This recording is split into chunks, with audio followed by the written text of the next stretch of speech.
ओम शांति। 7/1/2026। मीठे बच्चे, कभी भी अपने हाथ में लौ नहीं उठाओ। यदि किसी की भूल हो तो बाप को रिपोर्ट करो, बाप सावधानी देंगे। प्रश्न है, बाप ने कौन सा कॉन्ट्रैक्ट उठाया है? बच्चों के अवगुण निकालने का कॉन्ट्रैक्ट एक बाप ने ही उठाया है। बच्चों की खामियां बाप सुनते हैं तो वह निकालने के लिए प्यार से समझानी देते हैं। अगर तुम बच्चों को किसी की खामी दिखाई देती है तो भी तुम अपने हाथ में लौ नहीं उठाओ। लौ हाथ में लेना यह भी भूल है। ओम शांति। मीठे मीठे रूहानी बच्चे आते हैं बाप से रिफ्रेश होने, क्योंकि बच्चे जानते हैं बेहद के बाप से बेहद विश्व की बादशाही लेनी है। यह कभी भूलना नहीं चाहिए, परंतु भूल जाते हैं। माया भुला देती है। अगर ना भुलावे तो बहुत खुशी रहे। है बाप भी कैसा है? बेहद हद में बाप हो, और बादशाही भी कैसी हो? प्रैक्टिकल में दिखे, जैसे हद में ब्राह्मणों को दिखता है ना, आपको ये इंचार्ज बना देंगे, ये इतनों का वो बन जाएंगे, ये पार्ट हो जाएगा आपका। ये तो सब क्या हो गया? हदें हो गई। आप इस धर्म के मुखिया, आप इस माला के मन के। लेकिन बेहद का बाप और तुमको बादशाही कैसी दे रहा है? बेहद का, बेहद की। तो ये माया भुला देती है। अगर ना भुलावे तो बहुत खुशी रहे। बहुत पुरुषार्थ कोई करे और लंबा समय कोई कर्म का फल ही नहीं दिख रहा, तो क्या होगा? माया खुशी उड़ाएगी ना, क्योंकि हद में नहीं दिख रहा कि क्या परिवर्तन हो रहा है, कौन सी बादशाही है, तो माया भुला देती है। अगर ना भुलावे तो बहुत खुशी रहे।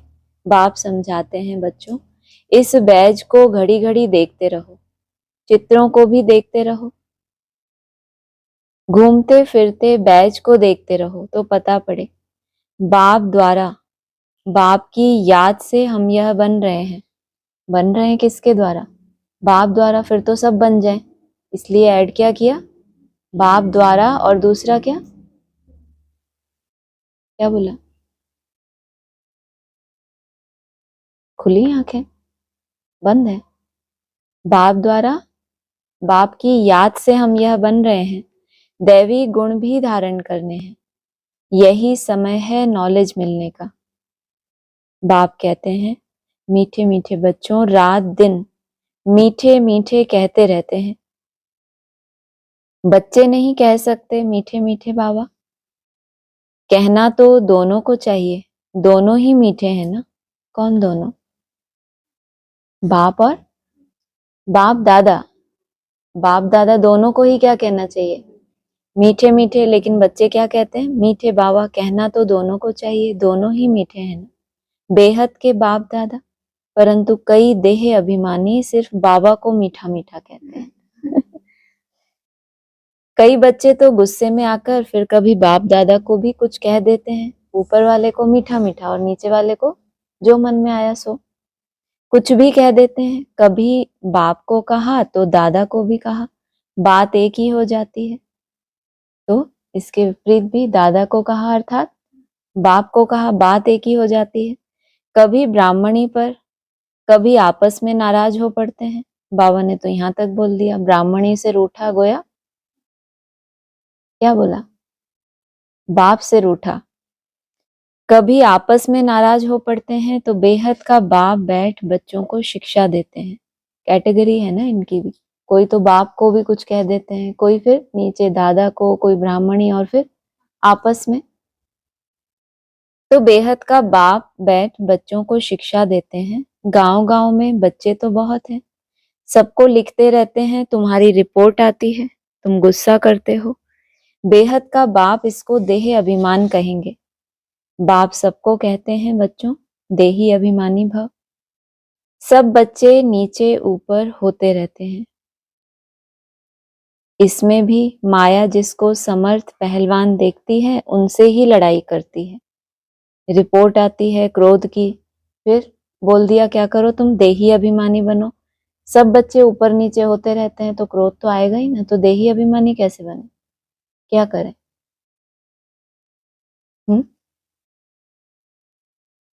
क्रोध हो गया बाबा कह रहे हैं ऊपर नीचे तो होंगे, अभी तो क्रोध आ गया तो हाँ, उसके बाद भी तो देही अभिमानी बनने का चांस है, नहीं है।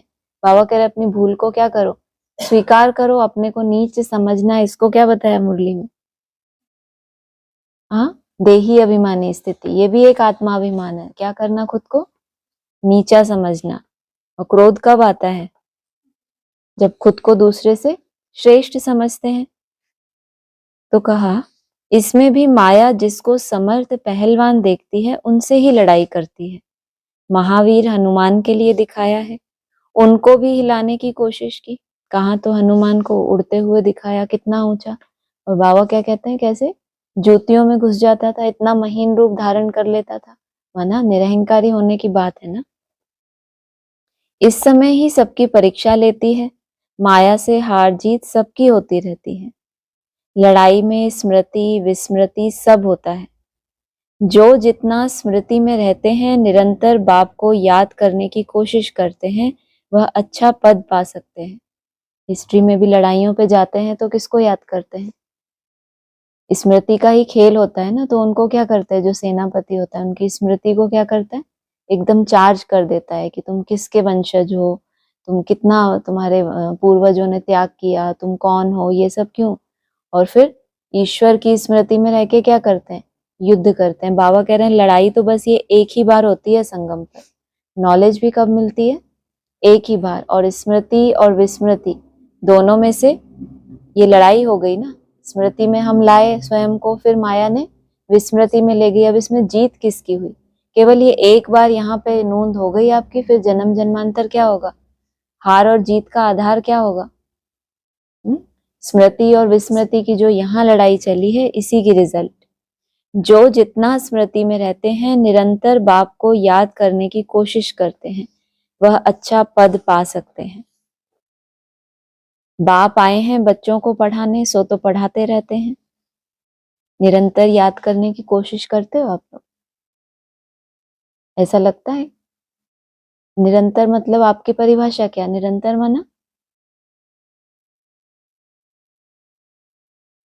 माना हर समय आपकी वो तात लगी रहे कि क्या करना है, चाहे कोई भी कर्म हो। नहीं तो पहले ऐसे था ना, पहले तो सबसे बेसिक रूप में शुरू किया तो सुबह किया। पहले चार्ट भी ऐसे ही भरते थे, सुबह इतने घंटे, शाम को इतना घंटा, दिन में इतना घंटा, हो गया चार्ट। तो अभी क्या बोला बाबा ने? निरंतर कोशिश करते हो या फिक्स है कि इतने से इतने इतना हो जाएगा, इतने से इतने इतना हो जाएगा, और फिर इतना हो जाएगा, फिर फ्री छोड़ दो, बस अब हो गया? ऐसा ही होता होगा। या हर समय लगा रहता है कि हर समय कोशिश करते रहते हो आप? ये बिल्कुल। तो कहा जो निरंतर बाप को याद करने की कोशिश करते हैं, अच्छा पद दे दिया। सोचो अभी तो सिर्फ कोशिश ही कर रहे हैं, सफलता हो गई तो कहाँ बिठा लेंगे बाप? सर पे ही बिठा लेंगे।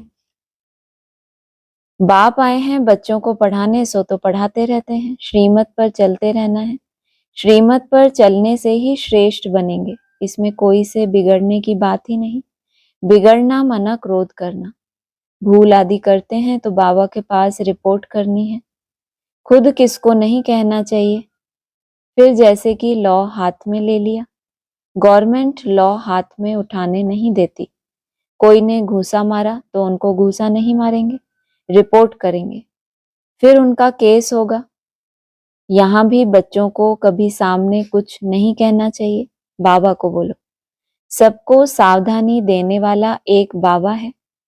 बाबा युक्ति बहुत मीठी बताएंगे, योग युक्त और युक्ति युक्त। तुम्हारे पास तो क्या नहीं है, युक्ति नहीं है। तो बाबा ने क्या बोला, बाबा क्या करेंगे, युक्ति बहुत मीठी बताएंगे, मीठेपन से शिक्षा देंगे। देह अभिमानी बनने से अपना ही पद कम कर देते हैं, घाटा क्यों डालना चाहिए। जितना हो सके बाबा को बहुत प्यार से याद करते रहो। बेहद के बाप को बहुत प्यार से याद करो, जो बाप विश्व की बादशाही देते हैं। सिर्फ दैवी गुण धारण करने हैं, किसकी भी निंदा नहीं करनी। देवताएं किसकी निंदा करते हैं क्या? कई बच्चे तो निंदा करने के बिगर रहते नहीं। तुम बाप को बोलो तो बाप बहुत प्यार से समझाएंगे। नहीं तो टाइम वेस्ट होता है, क्या करने से? हाँ, बाप को तो नहीं बोलते, लेकिन आपस में एक दो का क्या करते रहते हैं, कान भरते रहते हैं, परचिंतन करते रहते हैं। तो घाटा किसका है? जिसने उस कचरे को फैलाया। तो टाइम वेस्ट होता रहता है निंदा करने से। तो बाप को याद करो तो बहुत बहुत फायदा होगा। कोई से भी वाद विवाद ना करना बहुत अच्छा है। तुम बच्चे दिल में समझते हो हम नई दुनिया की बादशाही स्थापन कर रहे हैं। अंदर में कितना फखुर रहना चाहिए। मुख्य है ही याद और दैवीय गुण। बच्चे चक्र को याद करते ही हैं, वह तो सहज याद पड़ेगा। 84 का चक्र है ना। तुमको सृष्टि के आदि मध्य अंत ड्यूरेशन का पता है। फिर औरों को भी बहुत प्यार से परिचय देना है। बेहद का बाप हमको विश्व का मालिक बना रहे हैं, राजयोग सिखला रहे हैं। विनाश भी सामने खड़ा है भी संगम युग, जबकि नई दुनिया स्थापन होती है और पुरानी दुनिया खलास होती है। बाप बच्चों को सावधान करते रहते हैं। सिमर सिमर सुख पाओ, कलह क्लेश मिटे सब तन के। मन की बात नहीं की, सिमरन कहाँ करना है? सिमरन कहाँ से करेंगे? मुख से। सिमर सिमर सुख पाओ, मन को तो सुख मिले, और कलह क्लेश कहाँ मिटेंगे? सब तन के भी जो कलह क्लेश हैं सब मिट जाएंगे, आधा कल्प के लिए मिट जाएंगे। बाप सुखधाम स्थापन करते हैं, माया रावण फिर दुखधाम स्थापन करते हैं। यह भी तुम बच्चे जानते हो नंबरवार पुरुषार्थ अनुसार बाप का बच्चों में कितना लव होता है। शुरू से बाप का लव है। कब से? भेजा ही तुमको शुरू में है, तो शुरू से किसके साथ लव रहा बाप का? तुम्हारे साथ। बाप को मालूम है, मैं जानता हूं बच्चे जो काम चिता पर काले हो गए हैं उन्हों को गोरा बनाने जाता हूं। बाप तो नॉलेजफुल है, जाते तो हैं कब? लास्ट में, जब वो एकदम पतित बन जाते हैं। लेकिन लव कब से है बाप का? शुरू से है। बच्चे धीरे धीरे नॉलेज लेते हैं। बाप तो नॉलेजफुल है, बच्चे धीरे धीरे नॉलेज लेते हैं। माया फिर भुला देती है, खुशी आने नहीं देती। माया का काम क्या है? मुख्य ज्ञान तो है इनकी बुद्धि में, अब ज्ञान कैसे निकाले, लेकिन क्या करे? खुशी कैसे इनकी गायब करें? खुशी कैसे गायब होगी? जब बहुत मेहनत करेंगे और ऑपोजिशन डबल होगा, जितनी मेहनत की उससे आधा भी रिजल्ट ना निकले तो खुशी होगी? कम से कम आधा भी होता है तो भी क्या होता है, 50% में भी थोड़ी राहत तो होती है कि चलो फेल तो नहीं हो गए कम से कम। तो खुशी आने नहीं देती बच्चों को, तो दिन प्रतिदिन खुशी का पारा चढ़ा रहना चाहिए। अरे जब वो आने ही नहीं दे रही तो फिर क्या करें हम? भीख मांगे उससे कि प्लीज हमें खुश रहने दो, आप जाओ, ऐसा? क्या करें हम? कैसे? खुशी तो नहीं उड़ा दे रही है ना, वो इतनी मेहनत कर करके थक जाती है, आत्मा थक जाती है। तो क्या बोला उसने? आत्मा थक जाती है तो शरीर भी वैसा हो जाता है। तो फिर शरीर में चेहरा भी तो है, कैसे उस पे हर्षित आएगा? ऊपर ही तो बता दिया खेल कौन सा है सारा लड़ाई में, स्मृति और विस्मृति का। खुशी कहाँ समाई हुई है? कोई भी अच्छी स्मृति आपको आ जाती है तो एकदम खुश हो जाते हो ना कि बाबा ने ये कहा था, ऐसे बोला था। कोई भी ऐसी स्मृति जो आपको कहाँ ले जाती है? ऊपर की ओर। तो अपने पास ऐसा चिंतन हो। बच्चों को तो दिन प्रतिदिन खुशी का पारा चढ़ा रहना चाहिए। सतयुग में पारा चढ़ा हुआ था, अब फिर चढ़ाना है याद की यात्रा से। वह धीरे धीरे चढ़ेगा। हार जीत होते होते फिर नंबरवार पुरुषार्थ अनुसार कल पहले मिसल अपना पद पालेंगे। खुशी भी कैसे बढ़े? एकदम से कोई साक्षात्कार हो, एकदम से अवस्था बन जाए, कुछ ऐसा छोटा मोटा अनुभव हो टेम्पररी, उससे खुशी बढ़े? या धीरे धीरे बढ़े लेकिन हमेशा के लिए बढ़े? बाकी टाइम तो वही लगता है जो कल्प कल्प लगता है, पास भी वही होंगे जो कल्प कल्प होते होंगे। बाप दादा साक्षी हो बच्चों की अवस्था को देखते हैं। जब होना ही कल्प कल्प बाद है तो इतना ज्ञान देने की दरकार है? बाबा को भी पता है कि कल पहले जिन्होंने पास किया था वही पास करेंगे, तो ज्ञान का क्या करें? हाँ, ज्ञान भी वही उठाएंगे, तो बस रख दें इसको फिर। वरना ये संगम पर भी कल्प कल्प कल्प के मैं अंत में आता हूँ, रिपीट होता रहता है ना ये कल्प। जो पहले शूटिंग पीरियड आया माना हर एक आत्मा के अंदर जो संस्कार होता है निश्चय बुद्धि रहने का, चाहे वो आदि में 10 वर्ष का टाइम दे दिया तो भी वो आत्माएं कैसी रही, उस कल्प में भी फेल नहीं हो गई, कुछ ना कुछ मादा रहा उनके अंदर पुरुषार्थ का। फिर नेक्स्ट जो कल्प आया वो समाप्त हुआ 2004 कलयुगी शूटिंग, तो किसी को समझ नहीं आया क्या हुआ। 3.5-4 वर्ष का टाइम दिया तो हुआ क्या, कुछ भी तो नहीं। लेकिन मादा क्या था, एक बाप दूसरा ना कोई, कुछ ना कुछ तो मादा रहता है ना। उस कल्प को भी क्रॉस कर लिया, उस कल्प तो उनका अधिकार हो गया ना। लास्ट जो प्रैक्टिकल है, जो प्रैक्टिकल है उनको अधिकार मिलना चाहिए, नहीं मिले मौका तो मिलना चाहिए कि अब ये क्या करें, रेस में अपना भाग्य आजमाएं। बाहर पास भी वही होंगे जो कल्प कल्प होते होंगे। बाप दादा साक्षी हो बच्चों की अवस्था को देखते हैं। अवस्था को भी कब देखना पड़ता है बाप दादा को, जब ऐसा पेपर का ही टाइम कहो जो किसी की अपेक्षा में ही ना हो और वो सीन सामने आ जाए तो क्या कहेंगे। उस समय बाप दादा इंटरफेयर नहीं करते कि देख रहे हैं किसी की हालत ऊपर नीचे कितनी हो रही है, लेकिन साक्षी होकर देखते हैं, समझानी देते रहते हैं। बाहर सेंटर्स आदि पर रहते हैं तो इतना रिफ्रेश नहीं रहते, सेंटर से होकर फिर बाहर के वायुमंडल में चले जाते हैं। इसलिए यहाँ बच्चे आते ही हैं रिफ्रेश होने के लिए। बाप लिखते भी हैं, परिवार सहित सबको याद प्यार देना, वह है हद का बाप, यह है बेहद का बाप। बाप और दादा दोनों का बहुत लव है, क्योंकि कल्प कल्प लवली सर्विस करते हैं और बहुत प्यार से करते हैं। अंदर तरस पड़ता है, नहीं पढ़ते हैं या चलन अच्छी नहीं चलते हैं, श्रीमत पर नहीं चलते हैं तो तरस पड़ता है कि यह कम पद पाएंगे। और बाबा क्या कर सकते हैं, वहां और यहाँ रहने में बहुत फर्क है, परंतु सब तो यहाँ नहीं रह सकते हैं। बच्चे वृद्धि को पाते रहते हैं, प्रबंध भी करते रहते हैं, यह भी बाबा ने समझाया है। यह आबू सबसे भारी तीर्थ है। बाप कहते हैं, मैं यहाँ ही आकर सारी सृष्टि को 5 तत्वों सहित सबको पवित्र बनाता हूँ। तीर्थ किस आधार से बताता, तीर्थ पर क्या होता है, तीर्थों पर बहुत भीड़ जाती है। तो आबू का क्या हुआ, जब शुरुआत किया था तो कैसा जंगल में, फिर सेवाओं पे जब इधर उधर भेजा तो क्या हो गया, विस्तार बहुत हो गया, तो वो मुख्य स्थान बन गया, किसने, किनारे लगाने वाला स्थान। केवल किनारा दिया है क्योंकि डूब ना जाए, बाकी ये नहीं कहा पार लगा दिया एकदम।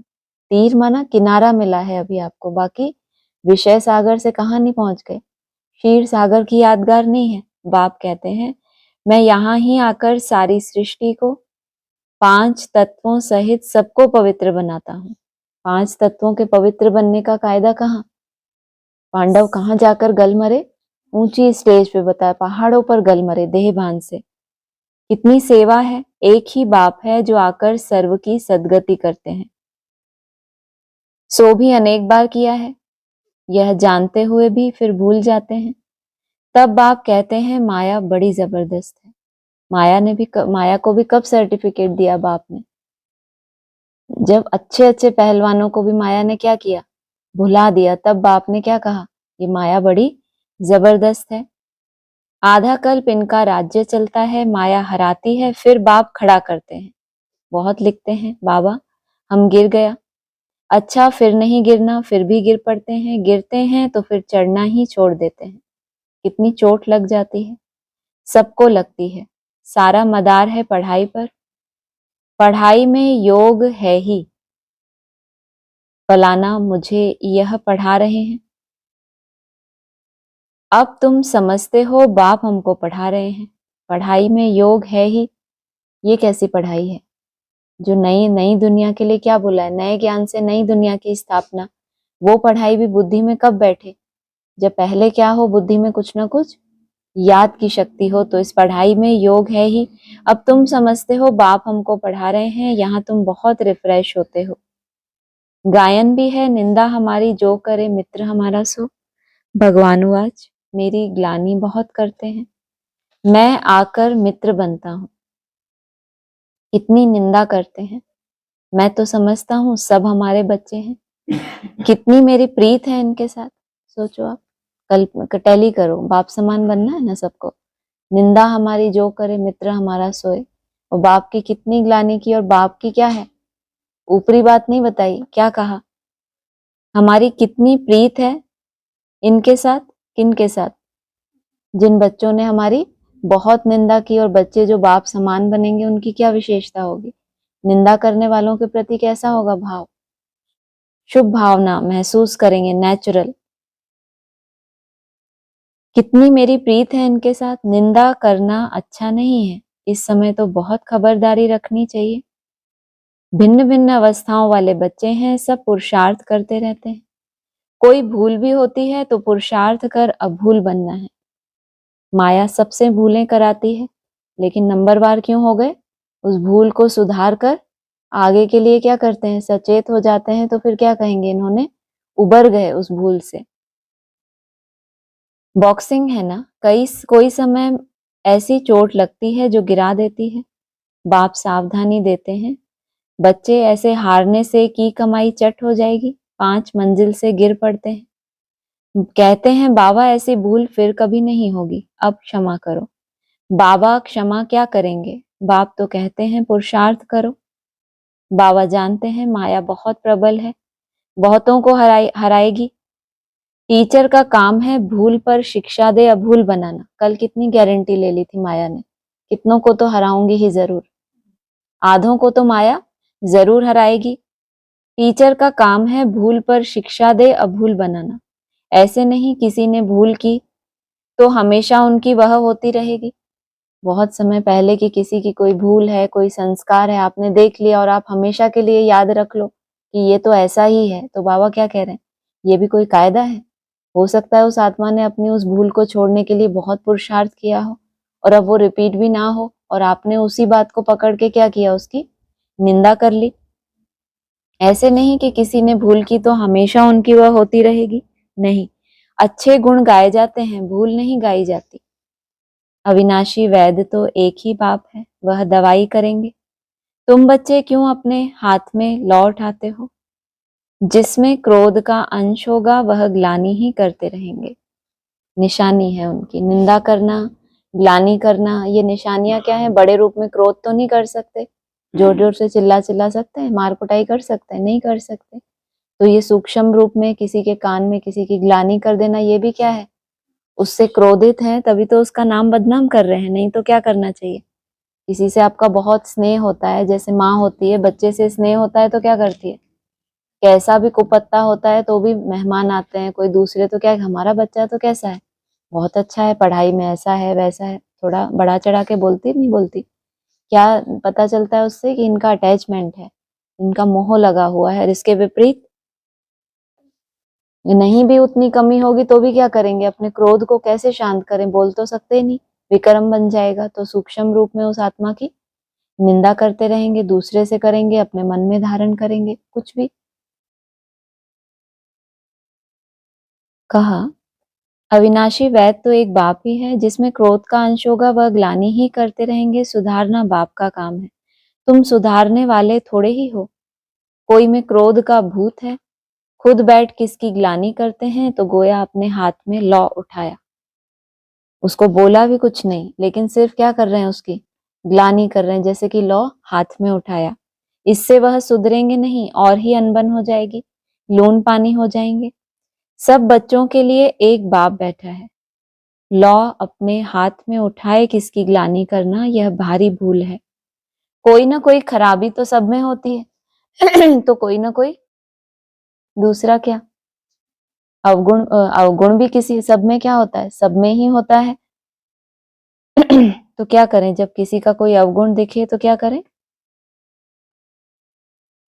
उसके गुणों को देखें, और वो अवगुण जो उसके अंदर दिख रहा है वो पहले अपने अंदर ढूंढें कि कहीं मेरे अंदर ये सूक्ष्म रूप में तो नहीं है। जब अपने ऊपर दिखेगा तो क्या होगा, पर से कहाँ आ जाएंगे, स्वचिंतन की तरफ आ जाएंगे। सब संपूर्ण तो नहीं बने हैं, कोई में क्या अवगुण है, कोई में क्या, वह सब निकालने का कॉन्ट्रैक्ट बाप ने उठाया है।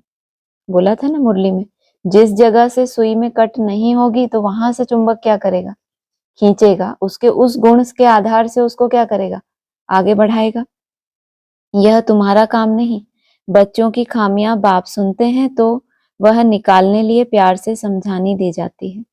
अभी तक संपूर्ण कोई बना नहीं है, सब श्रीमत पर सुधर रहे हैं। संपूर्ण तो अंत में बनना है। इस समय सब पुरुषार्थी हैं। बाबा सदैव अडोल रहते हैं। अडोल रहते हैं मतलब बाबा को डोलाने के लिए क्या होता है?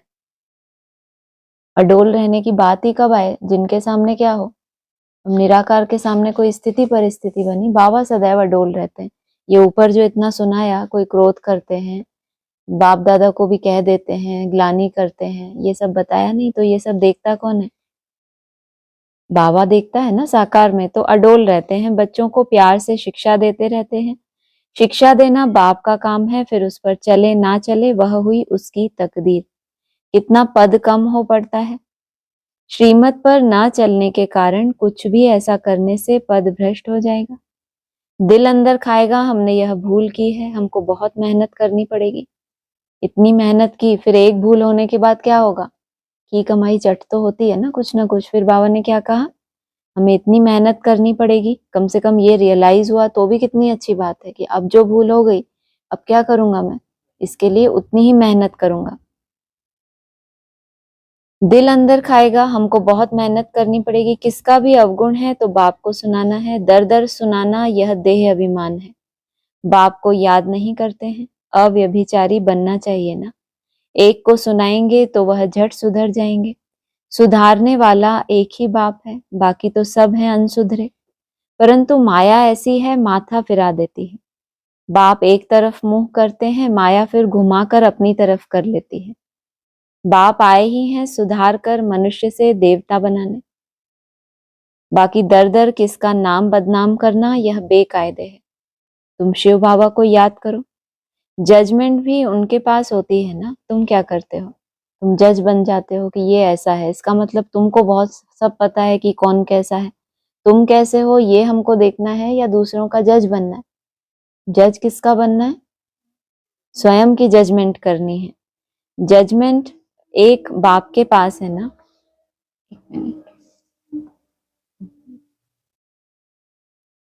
तुम शिव बाबा को याद करो। जजमेंट भी उनके पास होती है ना। कर्मों का फल भी बाप देते हैं। बल ड्रामा में है, परंतु किसका नाम तो लिया जाता है ना। क्या कहा? कर्मों का फल भी कौन देता है? बाप देते हैं। भले ड्रामा में है, परंतु नाम तो किसी का लिया जाएगा ना कि किसने दिया कर्मों का फल। समय ने दिया, महाकाल ने दिया। बाप तो बच्चों को सब बातें समझाते रहते हैं। तुम कितने भाग्यशाली हो। कितने मेहमान आते हैं। जिनके पास बहुत मेहमान आते हैं वह खुश होते हैं। यह बच्चे भी हैं तो मेहमान भी हैं। टीचर की बुद्धि में तो यही रहता है, मैं बच्चों को इन जैसा सर्वगुण संपन्न बनाऊं। कितने खुश होते हैं। क्या जितनी ज्यादा वृद्धि हो, किसको खुशी होती थी? सेवा का फील्ड कौन संभाल रहा था? ब्रह्मा बाबा। तो उनको खुशी होती है कि जितने बच्चे वृद्धि में आ रहे हैं तो उतने क्या है, मेरे बच्चे बने। और बाबा ने क्या बोला? बाबा से पूछा था कि बाबा ये और बच्चों को लेकर आए, तो क्या बोला? सपूत कितने चाहिए? 5 ही बहुत हैं, और बच्चे नहीं चाहिए। तो कहा टीचर की बुद्धि में तो यही रहता है, मैं बच्चों को इन जैसा सर्वगुण संपन्न बनाऊं। यह कॉन्ट्रैक्ट बाप ने उठाया है ड्रामा के प्लान अनुसार। बच्चों को मुरली भी कभी मिस नहीं करनी चाहिए। मुरली का ही तो गायन है ना। एक भी मुरली मिस की तो जैसे स्कूल में एब्सेंट पड़ गई। यह है बेहद के बाप का स्कूल। इसमें तो एक दिन भी मिस नहीं करना चाहिए। बाप आकर पढ़ाते हैं, दुनिया में किसको मालूम थोड़े ही है। स्वर्ग की स्थापना कैसे होती है यह भी कोई नहीं जानते। तुम सब कुछ जानते हो। दुनिया वाले तो क्या कहते हैं, मरे बिगड़ स्वर्ग मिलता ही नहीं। और तुम भी, ये तो सिर्फ ब्राह्मण ही जानते हैं कि स्वर्ग कहाँ स्थापन होता है।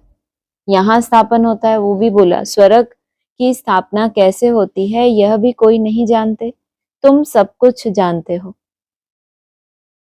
यह पढ़ाई बहुत बहुत अथाह कमाई की है। जन्म जन्मांतर के लिए इस पढ़ाई का फल मिल जाता है। विनाश का सारा ताल्लुक तुम्हारी पढ़ाई से है। सोचो, मुरली का महत्व बताया, एक भी मुरली मिस नहीं की। तो एक एक मुरली का जो महावाक्य है, ऐसे बच्चे जो भी मुख्य मुख्य बातें होती हैं मुरली में, कभी ऐसा होता है उनकी बुद्धि में ना आए वो बातें। क्यों? क्योंकि इतना महत्व दे रहे हैं मुरली को। और ये पढ़ाई भी कैसी कमाई कराती है, बहुत बहुत अथाह कमाई की है। जन्म जन्मांतर के लिए इस पढ़ाई का फल मिल जाता है। विनाश का सारा ताल्लुक तुम्हारी पढ़ाई से है। तुम्हारी पढ़ाई पूरी होगी और यह लड़ाई शुरू होगी। पढ़ते पढ़ते बाप को याद करते, जब मार्क्स पूरी हो जाती है, इम्तिहान हो जाता है, तब लड़ाई लगती है। क्यों ऐसा? विनाश का सारा ही ताल्लुक तुम्हारी पढ़ाई से है। तुम्हारी पढ़ाई पूरी हुई तो क्या हुआ? कब पढ़ाई बंद कर दी? 18 में 17 लास्ट में पढ़ाई बंद कर दी। क्यों? क्योंकि तुम्हारी पढ़ाई क्या हो गई? पूरी हो गई। अब ब्राह्मणों की दुनिया में क्या हुआ? अव्यक्त पाठ ब्रह्मा बाबा का भी, या जो चलता था हेड ऑफिस में, वो भी बंद हो गया। तो फिर नए नए ग्रुप वहां पर भी हुआ, निश्चय बुद्धि बनना शुरू हुए ना, तो लड़ाई शुरू हो गई। कुछ नई सीन हुई एडवांस में। बाप ने क्या कहा था, जब बाप गुप्त हो जाएगा तो रावण राज्य आएगा, जैसे बीके में आया, या कुछ और बोला था बाबा ने? जो वहां हुआ था हूबहू फिर बाप के रिपोर्ट तुम्हारे लिए क्या हुआ? तुम्हारी पढ़ाई पूरी हुई और उससे क्या हुआ कनेक्शन? विनाश का गहरा कनेक्शन है। तुम्हारी पढ़ाई पूरी होगी और यह लड़ाई शुरू होगी। पढ़ते पढ़ते बाप को याद करते, जब मार्क्स पूरी हो जाती है, तुमको कितने मार्क्स लेने हैं? कितने मार्क्स चाहिए पढ़ाई में? अरे 33, 8 घंटे बहुत हो गया ये तो। बस पास होने के लिए बैठे हो यहाँ पे। इतनी मेहनत करना और होना क्या? सिर्फ क्या होना? वो तो नींद में भी ज्यादा ही बताइए। कितना कितना परसेंट मार्क्स चाहिए पढ़ाई में? 75। बहुत अच्छा, सुंदर लक्ष्य। मार्क्स पूरी हो जाती है, इम्तिहान हो जाता है, तब लड़ाई। तो इम्तिहान होगा तो रिजल्ट भी तो आएगा ना किन्हों का। जिनका रिजल्ट हो जाएगा तो सब स्वीकार कर लेंगे, कर लेंगे स्वीकार। बाबा ने क्या बोला है मुरली में? सारी दुनिया क्या होगी? दुश्मन बनेगी। अष्टदेवों के लिए क्या बोला? उनके तो सब उनसे ईर्ष्या करते हैं, सब दुश्मन। क्यों? उनकी पढ़ाई पूरी हो गई, मार्क्स उनको पूरी मिल गई, तो कोई मान लेगा तो क्या करेंगे? संघर्ष करेंगे ना, तो उनकी लड़ाई शुरू हो जाएगी। तुम्हारी इंटरनल अवस्था क्या बन गई, वो तो दिखने वाली चीज नहीं। मार्क्स पूरी हो जाती है, इम्तिहान हो जाता है, तब लड़ाई लगती है। अभी तो तुम मार्क्स एक टारगेट लेते हो, इतना परसेंट मुझे चाहिए। जब तुमने वहां तक लगातार मेहनत कर ली, उसके बाद क्या होगा तुम्हारा? इम्तिहान होगा। उसके बाद ये तो तुमने अपनी मार्क्स पूरी कर ली, तुमने अपना एक टारगेट सेट किया था कि इस ईयर तक मुझे इसको नेचुरल करना है। किसी को 720 नेचुरल करना था, किसी को 480, किसी को कुछ अलग अलग टारगेट्स हैं। तुमने अपनी मार्क्स पूरी कर ली। अब क्या होगा? रियल है कि उसमें कोई बीच में इंटरफेयर हो गया, कोई सोल ने उड़ा दिया, कोई वो तो नहीं है। तो उसका भी क्या होगा? इम्तिहान होगा। तुम्हारी पढ़ाई पूरी हुई तो लड़ाई लगेगी, क्योंकि अब तुम उस लड़ाई से क्या नहीं होने वाले। तुम्हारा ऐसा नहीं, अब तुम्हारा स्मृति विस्मृति का खेल क्या हो गया? पूरा हो गया। यह नई दुनिया के लिए बिल्कुल नया ज्ञान है, थोड़ा बहुत नया नहीं है। इसीलिए कहते हैं ना, ये बातें कहाँ लिखी है मुरली में? बाबा ने क्या कहा? आगे की बातें आगे चलकर सुनाएंगे या अभी से सुनाएंगे? कुछ दिन पहले ही आया था ना पॉइंट में कि बच्चे कहते हैं ड्रामा में, ये तो बाबा ने पहले नहीं बताया। बाबा को थोड़ी पता था क्या सुनाऊंगा। सुनाया, अपनी रिपोर्ट दी ना। चलो हम बोले कि हमें नहीं पता हम इनको क्या ज्ञान सुनाएंगे, बाबा आप देख लेना, तो थोड़ा शोभता भी है। बाबा को शोभता है ऐसा कहना, लेकिन फिर भी बोल दिया। क्या? जब जब जैसा जैसा समय होता है, जब जिस पॉइंट की दरकार होती है, तो उस समय शिव जैसे कि क्या करते हैं, उस पॉइंट को उसमें टपकाते हैं ना, उस बुद्धि रूपी उसमें। वरना उस बुद्धि में वो उसी समय 1 सेकंड पहले भी नहीं था, और अचानक ही आया। तो कहाँ से आया? वतन से ही आया ना।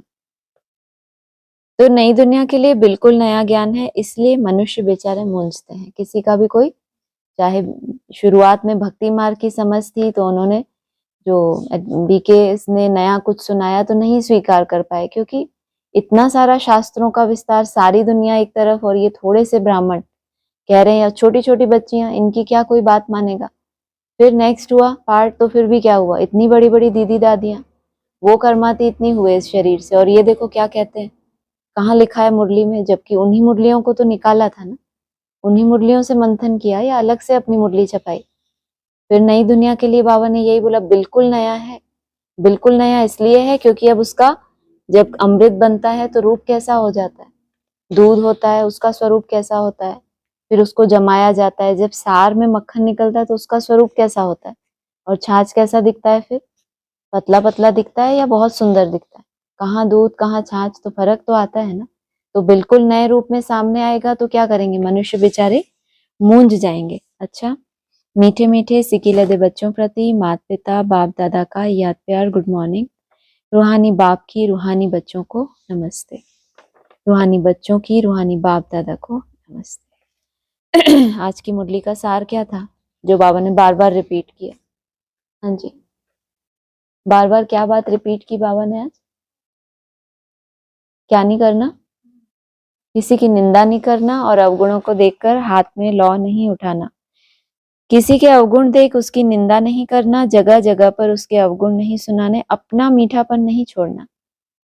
आपको लक्ष्य दिया है बाबा ने कि आप क्या बनो, लेकिन होता क्या है, प्रभाव जब सामने वाले, क्या बाबा कहते हैं ना बाबा से, बाबा ये झूठ बोलता है, तो हमको क्या हो जाता है, क्रोध आ जाता है। तो बाबा कहते हैं उसने झूठ बोला वो श्रीमत का उल्लंघन, और तुमने क्रोध किया वो क्या है, वो भी तो उल्लंघन है। तो जैसा वो वैसे तुम, अलग अलग श्रीमत की, दोनों ने उल्लंघन कर दिया। क्रोध में आकर किसी का सामना नहीं करना। सबको सुधारने वाला एक बाप है, इसीलिए एक बाप को ही सब सुनाना है, अव्यभिचारी बनना है। मुरली कभी भी मिस नहीं करनी। वरदान है सदा साथीपन की स्मृति और साक्षी स्टेज का अनुभव। साथीपन की स्मृति और साक्षी स्टेज का अनुभव करने वाले शिवमयी शक्ति स्वरूप। शिवमयी कब कहते हैं, कोई किसी में जब तल्लीन हो जाता है तो ये कहते हैं ये इसमें मई माना शिवमय हो गए, ये तो समा गए उसमें। शक्ति स्वरूप कंबाइंड भाव, जैसे आत्मा और शरीर दोनों का साथ है। जब तक इस सृष्टि पर पार्ट है तब तक अलग नहीं हो सकते। ऐसे ही शिव और शक्ति दोनों का इतना ही गहरा संबंध है। जो सदा शिवमयी शक्ति स्वरूप में स्थित होकर चलते हैं तो उनकी लगन में माया विघन डाल नहीं सकती। वो सदा साथीपन का और साक्षी स्टेज का अनुभव करते हैं। ऐसे अनुभव होता है जैसे कोई साकार में साथ हो। स्लोगन है निर्विघ्न और एक रस स्थिति का अनुभव करने के लिए एकाग्रता का अभ्यास करो। कैसा बनना है तुमको, एक तो कोई विघ्न ना आए और फिर एक रस स्थिति चलती रहे। अव्यक्त इशारे हैं अपने को वर्तमान समय मैं टीचर हूँ, स्टूडेंट हूँ, सेवाधारी हूँ, यह समझने के बजाय अमृत वेले से अभ्यास करो मैं श्रेष्ठ आत्मा ऊपर से आई हूँ इस पुरानी दुनिया में, पुराने शरीर में सेवा के लिए मैं आत्मा हूँ। यह पाठ अभी और पक्का करो। सोचो कितने वर्ष हो गए, अभी भी इशारे क्या देने पड़ रहे हैं, अभी ये पाठ पक्का करो। कितना विस्तार होते होते वापस कहाँ आए, सार में। मैं सेवाधारी हूँ यह पाठ पक्का है, लेकिन मैं आत्मा सेवाधारी हूँ। सोचो कितनी बड़ी बात है। सेवा किसकी करने निकले हैं, किसकी सेवा करने निकले हैं? आत्माओं की सेवा, की हम इनको आत्मा का ज्ञान देंगे। मैं सेवाधारी हूँ ये तो याद रहा, लेकिन मैं आत्मा सेवाधारी हूँ ये स्मृति पक्की करनी है। ये इस पे स्पीकर पे चला गया क्या?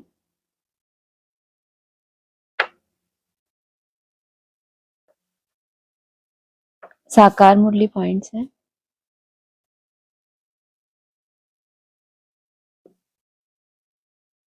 सत्ताईस 2:25। जो बच्चे सच्ची दिल वाले हैं उन पर बाप का बहुत प्यार रहता है। सच्ची दिल पर साहब राजी रहते हैं। अंदर बाहर जो सच्चे रहते हैं बाप के मददगार बनते हैं। सर्विस पर तत्पर रहते हैं वही बाप को प्रिय लगते हैं। सच बोल रहे हैं बाहर से, अंदर से कितने सच्चे हैं कैसे पता चले? अंदर की सच्चाई क्या होती है, अंदर में सच्चे हैं तभी तो बाहर भी सच्चे हैं ना। जितना हर परिस्थिति में स्वयं को दोषी साबित करें आप, उतने ही क्या हैं आप, सच्चे हैं। सच माना क्या, आत्मा, ना कि देह। देह अभिमान के आधार से हम स्वीकार नहीं करते कि ये अवगुण हमारा है। तो सच्चे माना आत्मा का कल्याण किसमें है, जितना वो गहराई से अपने ऊपर ध्यान दे, अपने को दोषी माने, और फिर वहां से अपना दोष नहीं है तो भी अपने को दोषी माने। तो सोचो कितना इनोसेंट होके क्या कर रही है वो, स्वयं को देख रही है तो उत्थान में जाएगी या पतन में चली जाएगी। तो अंदर से भी कई बार होता है कि अंदर से तो समझते हैं कि हमारा दोष नहीं है, लेकिन सामने से क्या देखते हैं, बाबा ने कहा है सॉरी बोलना है तो झुक जाते हैं। तो कैसा हुआ, वो अंदर से हुआ क्या? रियलाइजेशन गहराई तक होके फिर सॉरी बोलना। और ऐसे ही क्योंकि नियम है भाई, माफी मांग लो नहीं तो रिपोर्ट हो जाएगी या कुछ ऐसा हो जाएगा। बहुत अच्छे से रियलाइज करके वो जो आपके दिल से निकलता है सॉरी उसमें, और ये जो आप सिर्फ बुद्धि के आधार से जानते हो कि माफी मांगनी चाहिए, झुकना चाहिए, अच्छा रहता है, लेकिन अंदर से नहीं आप मान रहे कि मेरी कोई गलती है, मैं तो अब अपनी जगह सही हूँ, लेकिन चलो सॉरी बाबा ने कहा है तो ये भी चलो कम बात नहीं है। जिनको इतनी भी तकलीफ होती है ऊपर से भी बोलने में, उनके लिए ये ठीक है, लेकिन हमको क्या बनना है, अंदर से और बाहर से सच्चा बनना है। अपनी दिल से पूछना है, हम सच्ची सच्ची सर्विस करते हैं? सच्चे बाबा के साथ संग नहीं रखेंगे तो क्या गति होगी? बहुतों को रास्ता बताते रहेंगे तो ऊंच पद भी पाएंगे। सत बाप से हमने क्या वर्षा पाया है, अपने अंदर देखना है। इतना समय हो गया किसको याद करते करते, किसको याद करते करते? मम्मी पापा को। सत्य बाप को याद करते करते, उसका संग करते करते, तो देखना है अपने अंदर कि सत्य बाप को अगर हम याद कर रहे हैं तो हमारे अंदर क्या है, सत्य बाप का। अरे जैसे कोई याद करते हैं कुछ ना कुछ संग का रंग लगता है, तो अपने अंदर देखना है बाप से हमने क्या वर्षा पाया है, वो बाप क्या बता रहा है, मैं कैसा हूं, सत्य चित्त और आनंद। अपने अंदर देखना है। अगला है 28/2/2025। इन सबकी सदगति करने वाला एक ही बड़ा बाप है, वह आते भी भारत में है। वास्तव में भक्ति भी उनकी करनी चाहिए जो सदगति देते हैं। वह निराकार बाप यहाँ तो है नहीं, उनको हमेशा ऊपर समझकर याद करते हैं। जो बाप सबकी सदगति करता है उसको ब्राह्मणों की दुनिया में पूरा ही संगम युग बीत गया, ब्राह्मणों की बुद्धि में क्या है, निराकार बाप को क्या समझकर याद किया, चाहे बीके में थे चाहे एडवांस में, जब भी निराकार की बात आई तो कहाँ चले गए, ऊपर समझकर याद करते हैं। वास्तव में बाबा क्या कह रहे हैं, भक्ति भी उनकी करनी चाहिए जो सदगति, भक्ति के लिए क्या चाहिए, कोई आधार चाहिए ना, लेकिन वह निराकार बाप यहाँ तो है नहीं, उनको हमेशा ऊपर समझकर याद करते हैं। लेकिन फिर बाबा ने लास्ट में अपनी पहचान दी, मैं जो हूं और जैसा हूं। कृष्ण को ऊपर नहीं समझेंगे और सभी को यहाँ नीचे याद करेंगे, कृष्ण को भी यहाँ याद करेंगे। कृष्ण को भी कब तक याद कर रहे हैं, जब कौन सी अवस्था में है, अभी साकारी स्टेज में है, तब तक कोई ना कोई क्या चाहिए उनको, हाँ साकार में आधार चाहिए, देहधारी नहीं कहेंगे क्योंकि बाकी देहधारियों जैसे थोड़ी है, तो वो सर्वश्रेष्ठ आत्माएं हैं। कृष्ण को भी यहाँ याद करेंगे, तुम बच्चों की है यथार्थ याद। वो ब्राह्मण निराकार को ऊपर समझकर याद करते हैं, ठीक। कृष्ण को जो याद करते हैं वो उनके लिए क्या बताया, कृष्ण को कहाँ याद करते हैं, कृष्ण को भी यहाँ याद कर रहे हैं, बोल दिया परम धाम में याद करने वाले शूद्र संप्रदाय, और ये कृष्ण को भी यहाँ, और तुम्हारी याद एकदम कैसी हो गई, यथार्थ, क्योंकि तुम्हारे लिए निराकार बाप का संपूर्ण परिचय मिला ना, जो हूं और जैसा हूं, सदा ही विदेही हूं, देह में भी हूं लेकिन हूं कैसा, सदा विदेही हूं। तो तुम्हारी स्टेज निराकारी, और तुमने उसको ऊपर नहीं पहचाना, तुमने कहाँ पहचाना, तो शिव बाबा सदा ही इस धरा पर कायम है, उसको पहचाना। तुम बच्चों की है यथार्थ याद, तुम अपने को इस देह से न्यारा आत्मा समझकर बाप को याद करते हो। बाप को अभी तक तो बाप को ऊपर समझते रहे, लेकिन खुद ऊपर गए क्या, कुछ सेकंड के लिए ड्रिल में गए और फिर वापस। लेकिन तुम अपने को देह से डिटैच समझकर जब बाप को याद करते हो तो ये क्या है, यथार्थ याद है। कितना समय रहती है, कभी चेक किया, कितना समय रहती है यथार्थ याद। अपने को भी अलग समझना और फिर बाप को याद करना, मैं ये हूं इसमें रहकर याद करना वो अलग बात हो गई, लेकिन डिटैच होके कभी चेक किया कितना समय रहती है, किया नहीं किया, करेंगे आगे चल के। बाबा कह रहे हैं तुम्हारी है यथार्थ याद, कम से कम यथार्थता क्या है वो तो है ना बुद्धि में। बाप कहते हैं तुमको कोई भी देह याद नहीं आनी चाहिए, अभी की तो बड़ी कंडीशन ये है, तुम देह से निकलो ना निकलो, लेकिन होना क्या चाहिए, कोई भी दूसरे की देह या याद किसकी आती है, देहधारी की याद। कहा सब देहधारियों की याद आती है, दुनिया में जितने भी देहधारी हैं सबकी याद आपको ही आती है। जिनसे अटैचमेंट होता है और जिनसे विपरीत, जिनके प्रति व्यर्थ संकल्प चलता है उनकी याद नहीं आती। जिन्हें हम भूलना चाहें वो अक्सर याद आते हैं, वो ज्यादा याद आते हैं। तो कहते हैं ना, रावण भी क्या करता था, राम को कितना याद कर, भले दुश्मन के रूप में, लेकिन ये दो ही कंडीशन है, जिनके साथ कोई बहुत विशेष आपका लगाव नहीं है या जिनसे कोई खास हिसाब किताब, वो ही ज्यादा याद आएंगे। चाहोगे भगवान को याद करना, जिनसे अटैचमेंट है वो नहीं आएंगे।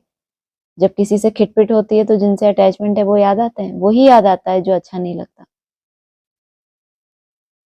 तो तुमको कोई भी देह याद नहीं आनी चाहिए, यह ध्यान जरूरी है। अब ये ध्यान है क्या, हम लोग याद करते हैं या ध्यान करते हैं, ध्यान करते हैं या याद करते हैं, क्या करते हैं?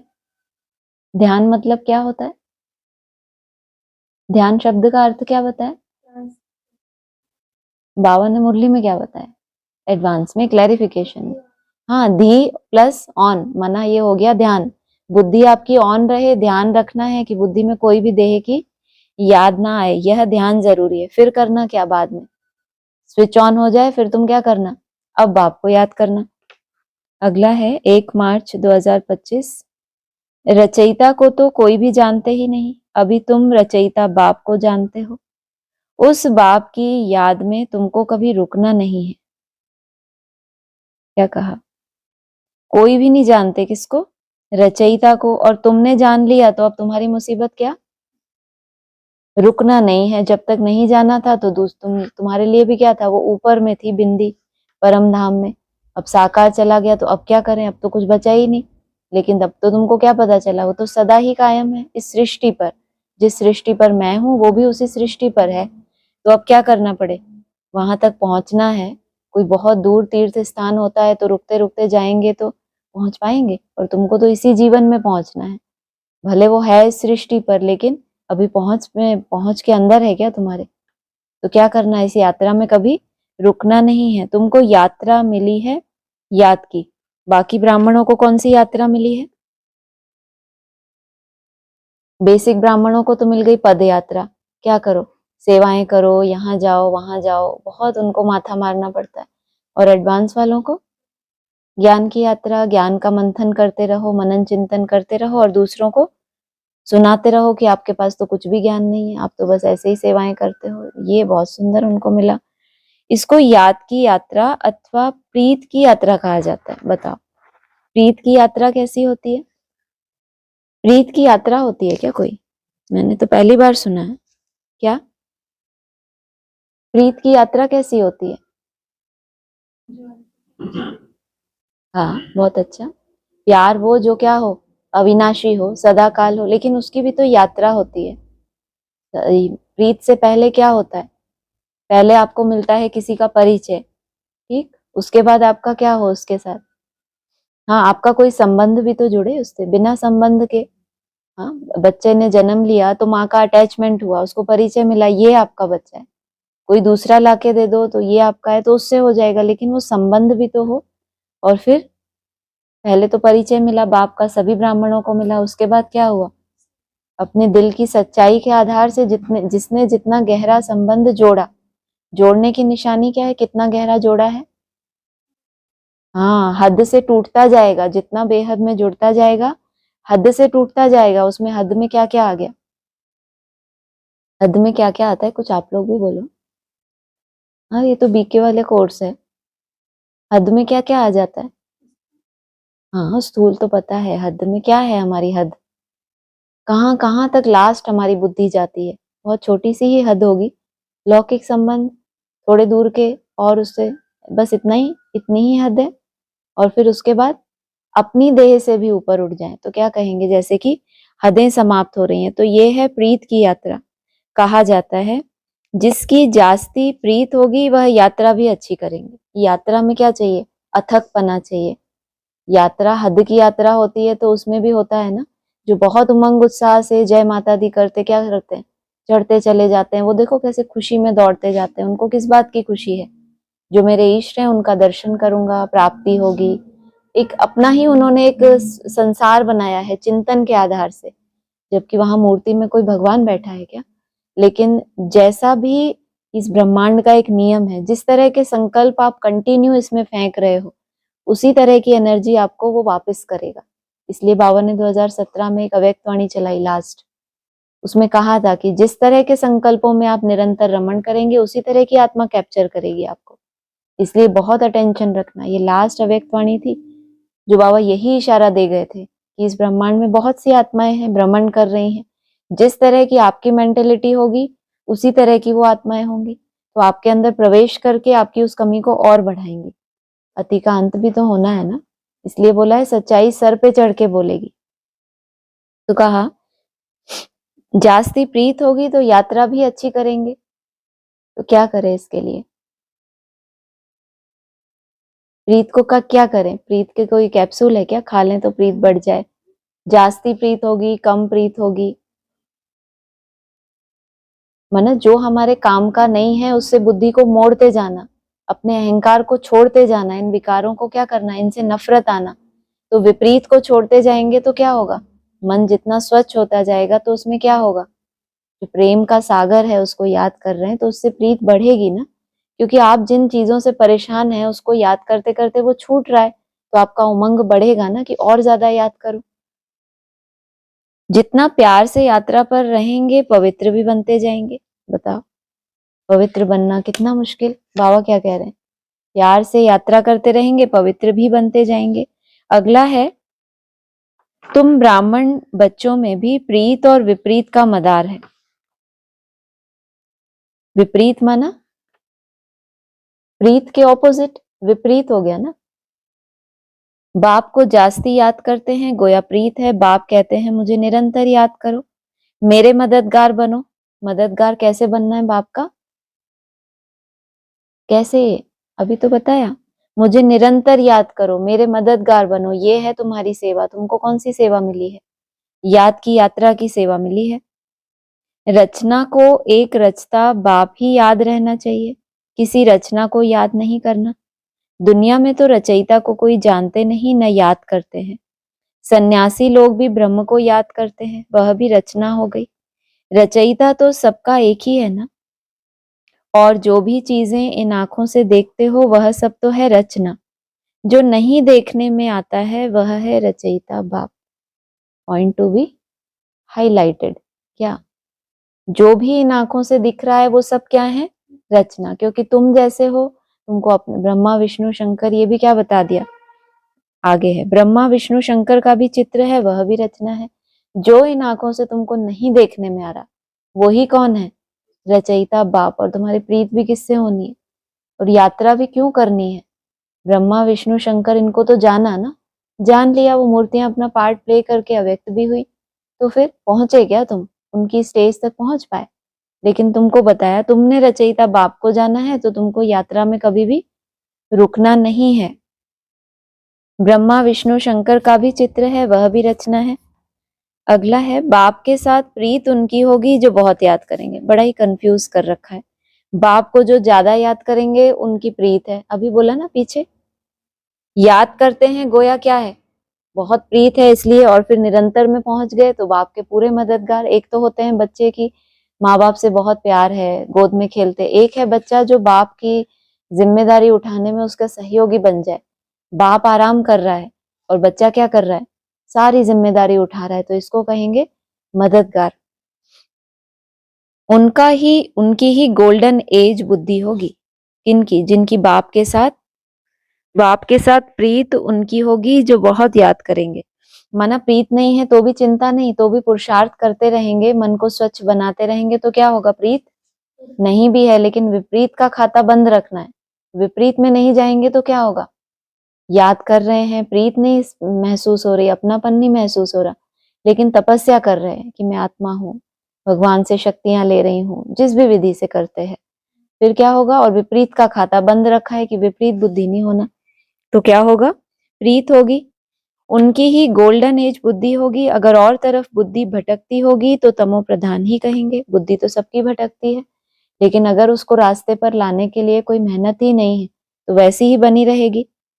भल सामने बैठे हैं तो भी प्रीत बुद्धि नहीं करेंगे क्योंकि याद ही नहीं करते। प्रीत बुद्धि की निशानी है याद। अट्रैक्शन कहाँ होगी? नेचुरल रूप से आपको लगे बार बार कहाँ अटेंशन जा रहा है, और याद करें, अपनी मेहनत क्या करें, और किसी से कंपटीशन के लिए नहीं, ये भी ध्यान रखना है। क्या है ये नेचुरल और नेचर का मतलब ही ये है कि इसमें बाहरी कुछ भी नहीं है। बाहरी कोई व्यक्ति, बाहरी कोई मान शान, बाहरी कोई सर्टिफिकेट आपको नहीं आकर्षित कर रहा, दिल से निकल रहा है। वो प्यार इतना है कि क्या हो रही है, खींच हो रही है, कर नहीं पा रहे, बुद्धि भटक रही है, लेकिन मन कैसा हो गया कम से कम। अभी बुद्धि का विजन क्लियर करना वो तो मेहनत की बात है ना। पहले तो क्या हुआ, मन स्वच्छ हुआ, उसमें और कोई देहधारी अब बचे नहीं है, तो क्या आकर्षण हो रही है। बहुत याद करो। प्रीत बुद्धि की निशानी है याद, वह धारणा करेंगे, औरों पर भी रहम करते रहेंगे कि बाप को याद करो। भाई कितना बड़ा ये रहम है, दूसरों से क्या बोलना कि आप भी क्या करो, बाप को याद करो, कि बाप को याद करो तो तुम पावन बनेंगे। अच्छा, ओम शांति। ऑनलाइन किसी को बोलना है?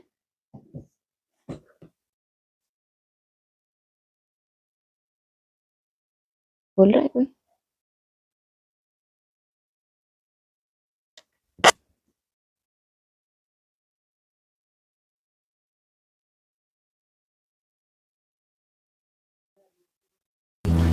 सबका ही क्वेश्चन होगा इसमें। हाँ जी।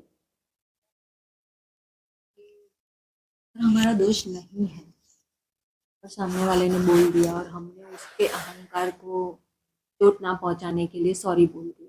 हाँ, इसमें रियलाइजेशन क्या करें और कैसे इसको उठाएं? दीदी माना एक जो बाबा ने बताया ना कि एक हमारा निर्मल हृदय है, आपको ये तो एक हमको ये आया कि उसके अहंकार को हमने बढ़े ना, या उसको अच्छा लगे। तो इसमें भी एक तरह से कहेंगे कि वही चीज है कि गहराई से अपना चिंतन करना उसमें, कि कहीं कुछ होगा लेकिन मुझे अभी नहीं पता चल रहा। उस हिसाब से सॉरी बोलना और उसके अहंकार को शांत करने के लिए बहुत अंतर है, क्योंकि उसका अहंकार को शांत करने की ड्यूटी हमारी नहीं है। अगर कोई उसमें यही है कि जब दोष नहीं पता चलता है तब हम ये युक्ति अपनाते हैं कि कुछ है जो मुझे अभी समझ नहीं आ रहा, तो छोड़ देते हैं। लेकिन ये खुद को पूरी तरह से सर्टिफिकेट नहीं देते कि दोष है ही नहीं। ये अभी हमको, क्योंकि बाबा ने सर्टिफिकेट नहीं दिया ना, भूलें तो तुमसे होती रहेंगी, तो वहां जब तक समझ नहीं आता तो हम अपने आप को गैप देते हैं कि अभी होगा, बाद में समझ आएगा। और माफी फिर दिल से ही बोलना है कि अरे मेरे वजह से इस आत्मा का संकल्प उठा। अगर बिना दोष के ही आत्मा सबको ही ऐसा बोलती रहती है तो सबको बोले, सिर्फ मैं ही क्यों? तो जरूर कुछ है जो उसको तकलीफ हुई है, नहीं तो बोला है ना, ये तो वाइब्रेशंस का जो वाइब्रेशन बहुत ज्यादा पावरफुल होता है। तो सिर्फ मेरा ही कुछ वाइब्रेशन ऐसा क्यों टच हुआ कि मेरे प्रति ऐसा आया? कुछ भी हम ऐसा चिंतन जिसमें हम घूम फिर के हम अपने ऊपर ही आ जाए। मतलब अभी समझ नहीं आ रहा है पर कुछ ना आ कुछ जाएगा। तो है। हाँ, और नहीं भी समझ आ रहा तो भी उसको बहुत ज्यादा चिंतन भी ना करके, लेकिन ये चिंतन नहीं करना कि मेरे गलती नहीं है, इसका भले इसको अच्छा लगेगा, वो बनावट हो गई, क्योंकि उसका अहंकार अब वो ठीक करेगा, है ना। और ये फिर अल्पकाल के लिए। और मुझे ऐसा लगता है कि पता नहीं, जितना इस परिवार को देखा है शुरू से, कि कुछ भी आत्माएं ऐसी नहीं होंगी कि अगर आप उनसे सॉरी ना बोलो तो किसी को बोलने से भी और ना बोलने से भी ऐसा नहीं है कि उनका अहंकार को अच्छा लगेगा। मतलब ऐसा नहीं समझ आता। फील कर लेते हैं तो भी सामने वाला तो पकड़ ही लेता है। हाँ, लेकिन ऐसे ही जनरली जब बात आई है तो हाँ ठीक है। मतलब मैं ऐसा करती हूँ कि थोड़ा स्पेस देती हूँ अपने को कि और रुको, अभी थोड़ा सर्टिफिकेट नहीं दो अभी अपने को, अभी बहुत मार्जिन है। जब तक कुल मिला के हमारा, जब तक जो हमारा याद का टारगेट है, तब तक बाबा ने कहा ऊपर नीचे कुछ भी, कभी तक भी, लास्ट तक भी हो सकता है। नहीं, मतलब जिस टॉपिक पे पॉइंट आउट हुआ है उस पे शायद नहीं मार्जिन है, लेकिन दूसरी बहुत सारी चीजों में मार्जिन है, तो फिर उस कुछ हिसाब होगा। से भी और ऐसा भी होता है कई बार कि कुछ हमारे पुराना कुछ संस्कार देखा हुआ होता है किसी का, तो वो उसके मन में रह गया, और हो सकता है कि वो बात ऐसी आई तो उसको एक चांस मिला तो उसने वो बात रखी, हो सकता है उसके मन में कुछ पुराना हो, हाँ, लेकिन ये एक अनुमान है हाँ, और उस सब कुछ अनुमान अगर हम लगाएंगे तो नुकसान होगा। तो क्योंकि फिर हम अनुमान में हम भी हैं, तो हाँ फिर अब तो फिर हम उसमें अपने ऊपर लें तो उसमें हम बच जाते हैं कि हमने कोई अनुमान नहीं लगाया कि और इम्प्रूवमेंट का स्कोप हमारे लिए हाँ बढ़ हमारे जाता है। लिए बढ़ जाता है और वो स्वचिंतन में आ जाता है टोटली। हाँ, सही वो है। है। वो फिर परचिंतन और इन सब में जाता है, इसलिए आज बाबा ने बार-बार हाँ ये बोला है, कि बाबा को याद करो। हाँ वही बाबा देखेंगे कि किसी ने अगर कुछ गलत, वही कहा ना कि कुछ ऐसा हो जब आपकी भूल नहीं है तो भी आप स्वीकार कर रहे हो, हुँ, तभी तो कहेंगे कि हाँ भाई आपने धारण किया कि हुँ, सही है गलत है बाबा जाने, कर्मों का फल देने वाला भी तो बिल्कुल। बैठा ही है ना, तो वो तो मिल ये जाएगा। यही एक्चुअल में निरहंकारी की एक परिभाषा यही हुई और है। ये इंटरनल शुरुआत इसके अंदर से होती है, हुँ, इसीलिए बोला ऊपर से सॉरी बोलना अच्छा है, किसी किसी को उसमें भी तकलीफ होती है, एकदम से नहीं बोल पाते, वो भी एक प्रैक्टिस के लिए अच्छा है, लेकिन ये अंदर से पहले महसूस होना चाहिए।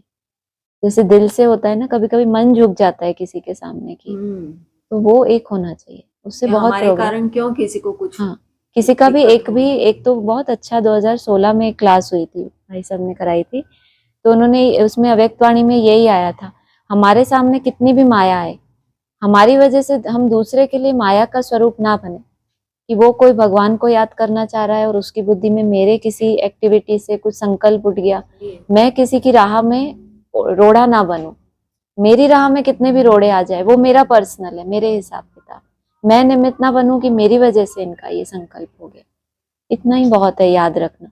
और 2016 में अव्यक्त वाणी चली थी, मुझे आज तक याद है, क्योंकि जो चीज को हमें लाइफ में धारण करना होता है उनको दिमाग में लिखी ही रहती है, वो जा ही नहीं सकती आपके लिए। बाकी भूलें फिर भी होती रहती है, लेकिन स्मृति बहुत बड़ी चीज है, वो आपको बचाती है बार बार। और किसी का कुछ है?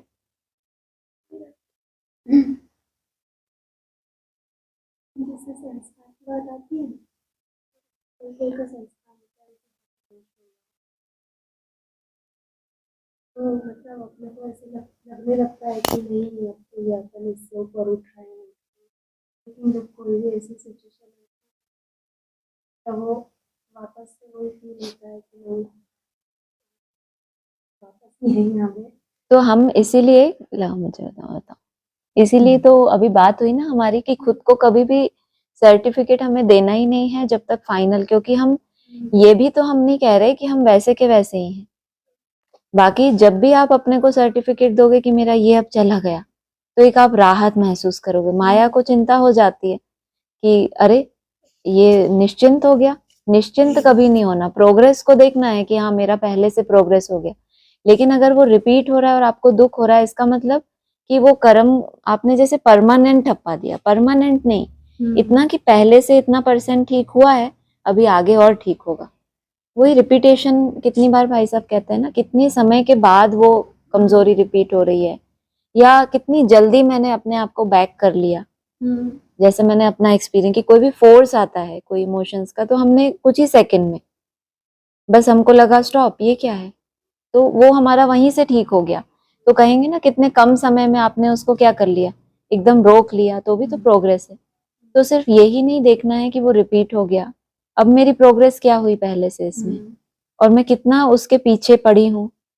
मतलब बीज में जितना हम टिकते जाते हैं, ये भावनाएं वगैरह सब मन से ही तो जुड़ी हैं, मन को जितना हम रोक रहे हैं, शांत कर रहे हैं, और सही समझ उसके अंदर बैठ रही है, सही समझ, ये पुराना सब कुछ बहुत हो गया, स्वप्न में रहना, भविष्य का कुछ सोचना कि कोई पार्ट है, ये फलाने ऐसे हैं, दूसरों के प्रति भावना रखना, दूसरों की महिमा करना, आज तक मिला तो कुछ भी नहीं ना, हम तो जैसे थे वैसे ही हैं, भले हमने कितनी भी किसी की महिमा की हो, फलाना इतना श्रेष्ठ है, ये वो हमसे ऊपर है, उससे कुछ नहीं होता, सब भक्ति के खाते में जाता है।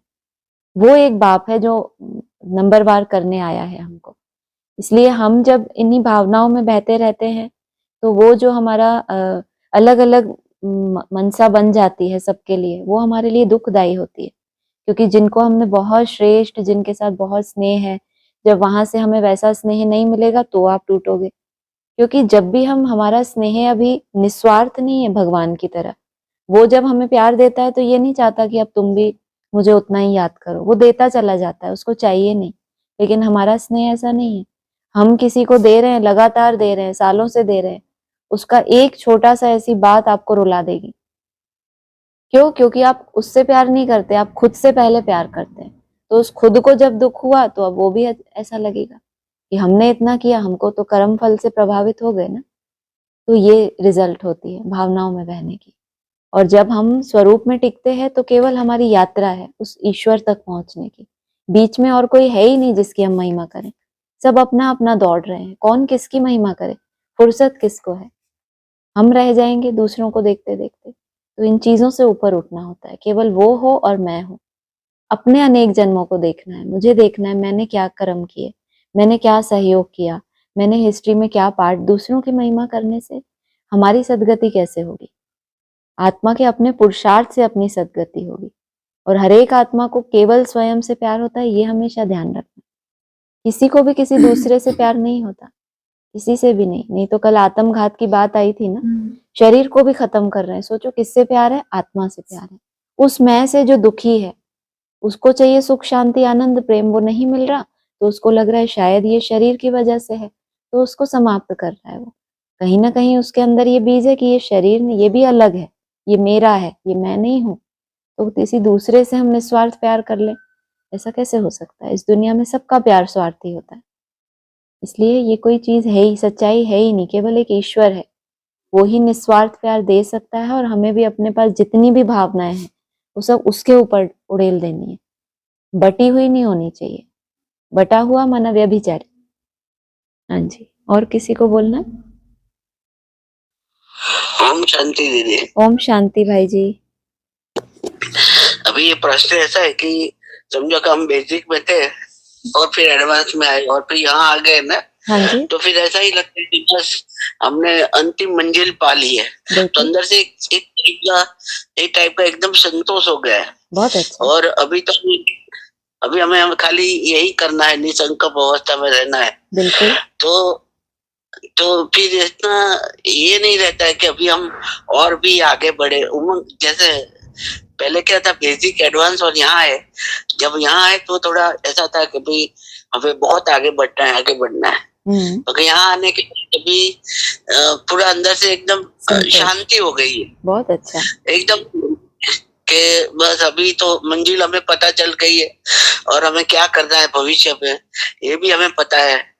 और भाई साहब ने बताया कि कोई एक आत्मा ब्रह्मा से विष्णु बन जाएगी, तब सबका पुरुषार्थ स्टॉप हो जाएगा और बाबा जो है हर एक को ऊपर उठा लेगा। बिल्कुल।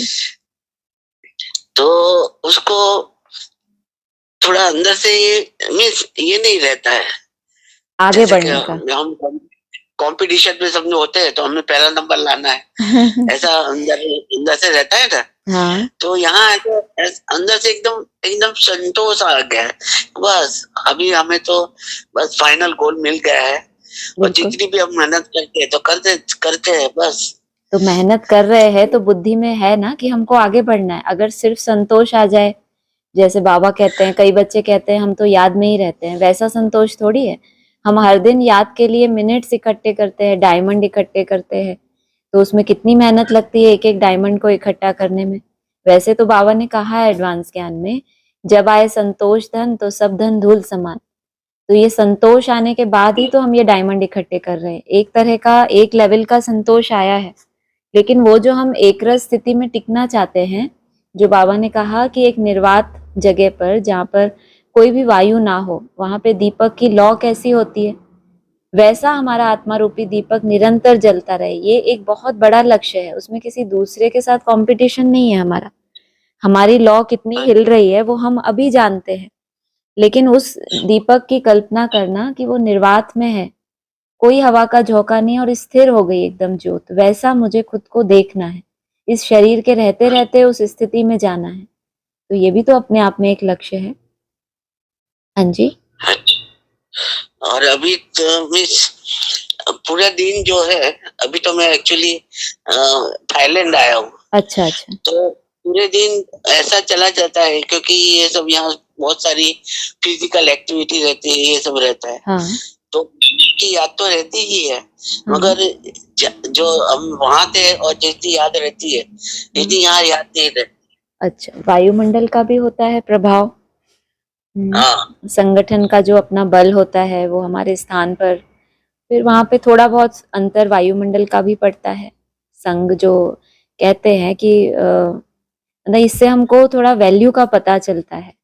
भारत में भगवान आते हैं वो तो एक फैक्ट है ही, हमको पता ही है, लेकिन एक वायुमंडल जब हम खुद अनुभव करते हैं तब वो सच्चाई और अच्छे से महसूस कर पाते हैं। और ये भी महसूस होता है कि यहाँ जो भी लोग आए हैं ऑल ओवर इंडिया से, हाँ। तो लगता है ये लोग कितने देह अभिमान में है और हम कहाँ है, वो बिल्कुल। सब एकदम विजुअलाइज होता है हाँ। कि लोग अच्छा। कैसे कैसे कैसी कैसी बातें करते हो, कैसे देह अभिमान, 100% देह अभिमान, बिल्कुल और बिल्कुल उसको कुछ आत्मा का तो कुछ पता ही नहीं, ऐसा लग रहा है मुझे। बिल्कुल बिल्कुल। उनको तड़प भी नहीं है वैसी। तड़प भी नहीं है यार। हाँ, उनको तड़पन भी नहीं उनको है। भी एक ही गोल है कि कैसे प्रॉस्पेरिटी बढ़े, कैसे हम हाँ। आगे बढ़े, बस बाद दुनियादारी का में छोड़ो। बाद में उतरी हुई आत्मा है ना, जो सुख वो अभी ढूंढ रही है, हमने ये सुख पिछले जन्मों में ले लिया, अब जाके हमको वैराग आया है। हर एक आत्मा को ये चांस मिलता है जब वो आती है परम धाम से, तो उसको ये चांस मिलता है कि वो आकर सुख भी ले, और फिर जब पूरी उसका सुख ले लेती है लास्ट में जाके उसको वैराग आता है। तो हम आत्माओं का तो अभी ये लास्ट जन्म है। ये प्रॉस्पेरिटी तो कुछ भी नहीं है जिसको वो देख रहे हैं, हमने तो इससे कितने गुना अधिक सुख संपत्ति सब कुछ भोग लिया। अब हमारी वानप्रस्थ अवस्था आ गई, इसीलिए हमको वैराग आया है। उनकी अभी शुरुआत की अवस्था है इनको बाद में वैराग आएगा, जब परिस्थितियां ऐसी होंगी तब भगवान को पुकारेंगे। हाँ जी। तो जो सेंटर में जो आत्मा है, हाँ वो को याद नहीं है, मगर पेरिफेरल्स में जो भी है, हाँ देह और पदार्थ और देह के सुख, उसमें ही बिल्कुल सब रचे बचे हैं। बिल्कुल बिल्कुल। तो जब यहाँ ऐसी ऐसी इंटरनेशनल टूर में आते हैं तो पता चलता है कि लोग क्या क्या कर रहे हैं। हाँ जी बिल्कुल बिल्कुल। ठीक है। चलिए, हाँ ओम जी, शांति। ओम शांति। और किसी को बोलना है?